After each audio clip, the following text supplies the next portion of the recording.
जाऊन माणसं उचलून पाहिजे ते घराव करणे ही प्रथा सांगली जिल्ह्यात यापूर्वी कधी नव्हती.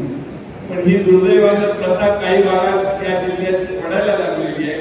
काही घटना अशा झालेल्या आहेत आणि त्यामुळं या सहकारी चळवळीमध्ये चुकीची लोक घुसणं, गुन्हेगारी प्रवृत्ती या सहकारी चळवळीत घुसणार नाही याची देखील काळजी आपल्याला हातात हात घालून वसंतराव दादांच्या या जिल्ह्यामध्ये आपल्याला करून दाखवली पाहिजे.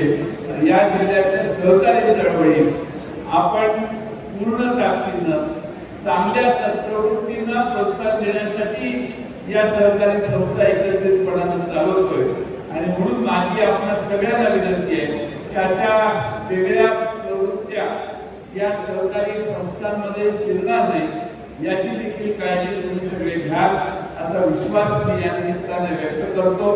आज त्या संख्येने आपण या ठिकाणी आलात. मला मानसिंगराव नाईक यांनी निश्चित सांगितलेलं की 5वी शेवटची जनरल सभा आहे आणि मग निवडणूक आहे.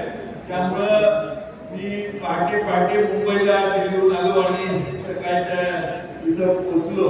पण मानसिंगराव नाईक यांनी गेले 5 वर्ष अतिशय चांगली संस्था सांभाळली, चांगल्या पद्धतीने कारभार केला